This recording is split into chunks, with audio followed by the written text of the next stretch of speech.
Hoy quiero que reflexionemos sobre lo que el Señor quiere hacer en nuestro corazón.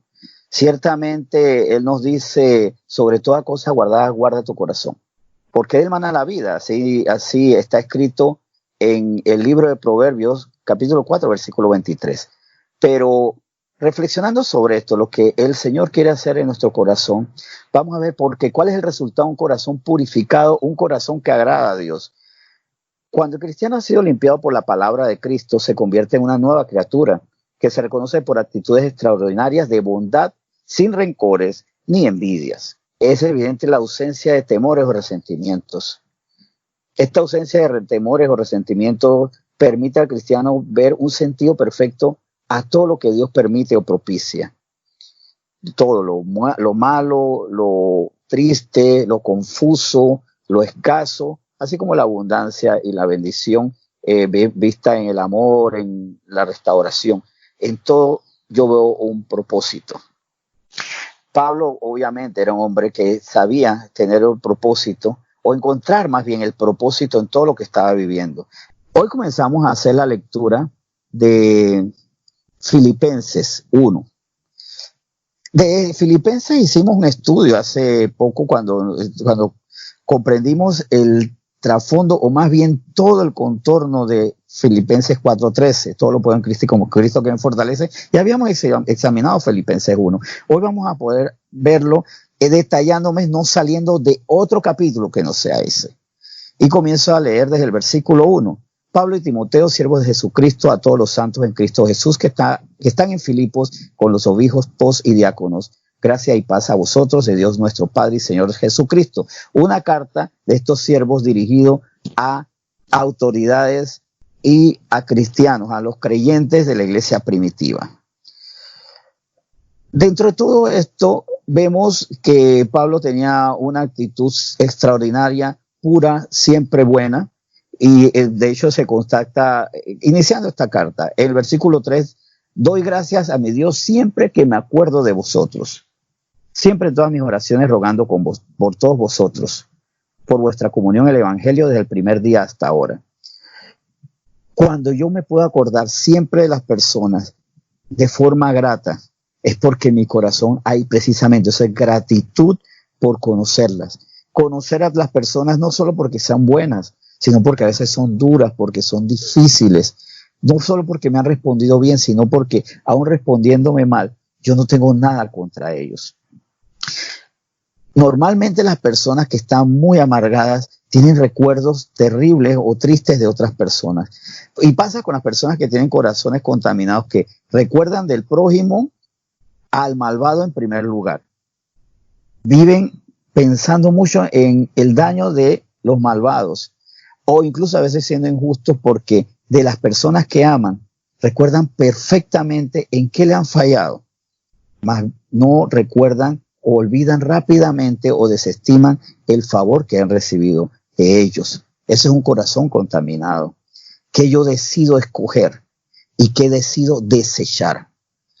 Pablo no tenía nada contra ellos, discípulos, personas que en un momento dado claudicaban, renunciaban, que lo contrariaban, que le podían fallar, porque como humanos nosotros tenemos siempre esa proximidad a la falla, a la traición incluso.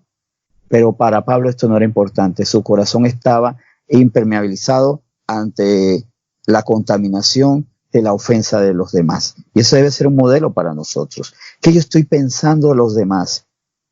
Pienso a veces más en la persona que me hace daño que en la persona que me hace bien. O pienso más en el mal de las personas que me hacen bien que en ese bien que he recibido esas personas. Y por eso estoy resentido a veces con hermanos, con parientes, con pareja, con amigos. Porque tengo claro todo lo que no me agradó, pero olvido rápido el bien que he recibido de ellos. Es más, yo recuerdo un caso muy curioso de una persona que tenía 2 vecinos, uno de cada lado, y se atormentaba mucho porque había uno que le desagradaba, pero no se acordaba lo suficiente ni disfrutaba la buena relación con el vecino que era muy agradable para él. Entonces decía, pero qué cosa, ¿no? ¿Por qué miras tanto al que te desagrada y no miras con más gozo y disfruta al que te agrada? ¿Y por qué de ese que te desagrada tienes tanto tiempo en tu corazón? ¿Por qué piensas tanto en él? ¿Y por qué no trata de recordar a lo mejor, si había, aunque sea un segundo agradable, aunque sea un día que te saludó, que te trató bien, atesora eso? Pero terminamos atesorando lo que para nosotros es ruina. Terminamos llenando nuestro corazón de termitas, de depredadores, y al final los dañados somos nosotros. Sigue Pablo en esta carta, vamos al versículo 12, y aquí vemos otra actitud muy favorable de él. Quiero que sepáis, hermanos, que las cosas que me han sucedido han redundado más bien para el progreso del evangelio. Sigue diciendo más adelante que de tal manera que mis prisiones se han hecho patentes en Cristo en todo el pretorio y a todos los demás, y la mayoría de los hermanos, cobrando ánimo en el Señor con mis prisiones, se atreven mucho más a hablar la palabra sin temor. Obviamente Pablo era un hombre que cuando él se detenía a hablar, todo el mundo lo escuchaba, y también era tal su conocimiento, su sabiduría, que quién se atrevía a reemplazarlo o hablar después de él. O sea, ¿quién se atrevía? Sin embargo, en estas prisiones, alguien tenía que hablar, y eso levantó a personas, a los inseguros, a los que sabían menos, a empezar a predicar. Y para él eso fue ganancia, porque en vez de restar su cárcel, multiplicó, y también apasionó a otros la necesidad de que conocieran a Cristo. Claro, Pablo sabía y discernía que no todo mundo tiene el corazón sano para predicar correctamente, y sin embargo eso él no lo agobiaba. Vamos a ver del versículo 15 en adelante. Algunos a la verdad predican a Cristo por envidia y contienda, pero otros de buena voluntad. Los unos anuncian a Cristo por contención, no sinceramente, pensando añadir aflicción a mis prisiones, pero los otros por amor, sabiendo que estoy puesto para la defensa del evangelio. Bien, claro que esto producía aflicción a él, y tal vez porque al predicar hasta podían rivalizar con él.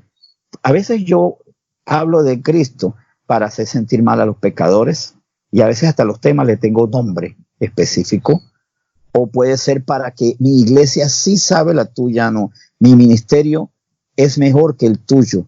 Yo soy un erudito, tú eres un neófito, tú eres un ignorante, tú no eres como yo. Y eso lo hacemos por envidia o por contienda, o para echar en cara a los demás. Y por eso a veces a mí me gustaría ir donde esos ricos y poderosos que se creen la gran cosa, para decirles sus 4 verdades. Ahí hay contienda, y ahí puede haber también envidia. Pero dentro de esto, Pablo siempre veía lo positivo, porque veamos el versículo 18, que pues, que no obstante, de todas maneras, o por pretexto, por verdad, Cristo es anunciado, y en esto me gozo y me gozaré aún, porque sé que por vuestra oración y la suministración del Espíritu de Jesucristo, esto resultará en mi liberación. O sea, él veía siempre lo positivo. Él siempre, hasta en este panorama, él veía la oportunidad de glorificar a Dios.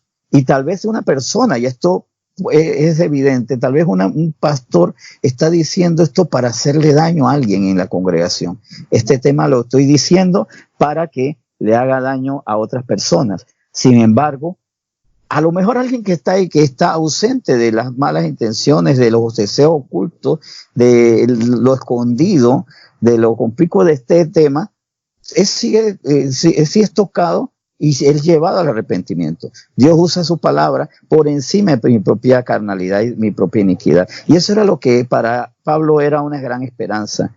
Ahora, otra actitud que me gusta mucho, Pablo, y que tenemos que aprender: el ya no vivir para mí. A nosotros nos enseñaron a vivir para nosotros. De hecho, ¿qué fue el motivo de la Torre de Babel que estábamos estudiando ayer? Ellos hicieron una Torre de Babel que llegara a los cielos para ellos, para su fama, para su prestigio, para su vanidad. Sin embargo, Pablo era todo lo contrario a estos hombres de la Torre de Babel. Dice el versículo 21, porque para mí el vivir es Cristo y el morir es ganancia. Mas si el vivir en la carne resulta para mí en beneficio de la obra, no sé entonces qué escoger, porque de ambas cosas estoy puesto en estrecho, teniendo el deseo de partir y estar con Cristo, lo cual es muchísimo mejor, pero quedar en la carne es más necesario por causa de vosotros. Cuando nuestro corazón ha sido limpiado por la palabra del Señor, es limpio por su palabra, cuando hay una renovación de mi entendimiento y en el Espíritu Santo, esparcido en mi corazón, limpia también de rencores, de angustias, de egoísmo, de vanidades, de todo pecado, ya yo renuncio a mí mismo. Ya de verdad no me interesa el anonimato, no me interesa la pobreza, no me interesa la enfermedad que puede estar sufriendo, no me interesa. Lo que a mí me interesa es la vida de los demás. Es más, Pablo completamente convencido que morir era mejor. Ya no iba a haber sufrimiento, ya no iba a haber prisiones, ya no iba a haber persecuciones, ya no iba a haber ninguna limitación. Él decía, entonces yo lo hago por ustedes me quedo. Yo me quedo no porque les tenga miedo a la muerte. Yo quiero estar con Cristo. Más bien, podría tenerle miedo a la vida y a las injusticias que voy a ver y sufrir, pero yo quiero que ustedes estén bien. Quiero quedarme aquí en la tierra por ustedes. Quiero quedarme en esta casa por ustedes. Quiero quedarme en esta iglesia por ustedes. Quiero quedarme en la comunidad cristiana por la gente. Quiero quedarme en el mundo, en la sociedad, en el lugar donde estoy trabajando, por amor a ustedes. Entonces, en ese sentido, también esa es una marca al corazón puro del buen cristiano. Ya habíamos visto que Pablo primero siempre veía en las personas con alegría la oportunidad de que crecieran, porque dentro de todo también él estaba convencido. Él no veía personas en su pecado. Recuerden que él veía a las personas pecaminosas, pero no con ese estado, como que nunca iban a cambiar. Porque cuando él dice en Filipenses 1:6, que el que comenzó en vosotros la buena obra la perfeccionará hasta el día de Jesucristo, ahí ven por qué Pablo también no veía a las personas como, mira el borracho ese, sino la persona que un día va a dejar el alcohol. Mira al egoísta ese, no, mire la persona que Cristo, quien inició la buena obra en el creyente, le va a quitar ese egoísmo, esa maldad, esa mezquindad. Mira esa persona que es tan grosera, que es tan déspota, pero yo veo con esperanza. Yo veo lo que Dios quiere hacer en esa persona y que por su misericordia Dios la ha llamado. Eso es algo que yo debo guardar en mi corazón, no lo que la persona es, sino lo que Dios quiere que sea, y que si la persona será lo que Dios quiere que sea, es porque Dios la ama. Porque si Dios no la amara ni le interesara, no la llamara, la desechara. Esa persona que está conmigo en la iglesia está allí porque Dios quiere hacer una buena obra. Entonces ahí vemos ese fruto tiene que haber en mi espíritu, ese entendimiento. Así es que debo empezar a considerar a los demás, pero también verlo todo como ganancia. No importa si los demás hacen las cosas por el mal, si al final Cristo gana, para mí es victoria. ¿Cómo estamos viendo a las personas? Como personas detenidas en el pecado, y por eso las detesto, evitando también incluso ver lo que bueno que han hecho y lo bueno que Cristo va a hacer en ellas con esperanza. Mire con esperanza a esa persona que a usted le enoja, pero también mientras tanto sosténgase en la gratitud, porque esta persona que no ha sido buena conmigo, pero tal vez ha tenido ese detalle, o creo que va a tener ese detalle, que lo reivindicará. Algo bueno yo viví esa persona, aunque haya sido un minuto, no importa si ha sido años de malas actitudes. Aferrémonos a eso bueno que pasó y no seamos tan injustos, porque a veces la persona por un minuto de fallarnos le condenamos para toda la vida, y sigamos confiando en lo que Dios va a hacer con ellas. Oremos para que Dios haga, es más bien, pongamos oración, Señor, que permíteme ver el cambio que tú harás en esa persona para alegrarme con ella, ver todo como ganancia. Para el quien está con Cristo no hay derrota, porque todo lo podemos en Cristo que nos fortalece. Y tercero, ya no vivamos para nosotros. Todo lo que yo hago sea para el bien de los demás. Entonces permanezco en un lugar por amor a ustedes. No le pido al Señor, llévame donde ya yo estaré lejos de esta gente que no sirve o no está en nada o me hace daño. Más bien por amor a ellos, déjame permanecer y ser testimonio. Porque mientras que yo esté con ellos, con un corazón puro, con un corazón limpio, habrá oración limpia, y los de limpio corazón verán a Dios, y los que están alrededor tendrán la oportunidad de ver a Dios y cambiar. Con esta meditación hoy, viendo qué es el corazón que Dios quiere que tengamos, cuál es el corazón que debemos tener, entonces vamos a pedirle al Señor perdón si todavía estamos alejados de esto, si vemos algunas personas de mala manera, no las vemos como una esperanza. Creemos que ya Dios no puede con ellos. Permitir también ser más justos con estas personas, porque algo bueno hemos recibido, aunque sea un segundo, una sonrisa nada más. Atesoremos eso y no pensemos solamente en lo malo. Y que el Señor nos lleve a renovar todo nuestro entendimiento de lo que Él hace, porque todo al final le resulta bien. Si el coronavirus ha sido ganancia para Cristo, porque muchos han recibido su salvación en medio del temor y el confinamiento. Y cuando ya mi vida no es para mí, sino para los demás, entonces soy instrumento de transformación. Vamos a orar. Señor, muchas gracias por este tema. Te bendecimos, Señor, porque tú nos llamas a ser diferentes, a tener un espíritu nuevo, un corazón nuevo. No somos como los demás y ese es el gran tesoro que tú pones en nuestras vidas. Gracias, Señor, por ese tesoro. Gracias porque tú con nosotros tienes planes extraordinarios que no, si no se han ejecutado es porque nosotros les hemos puesto freno o nos hemos desviado.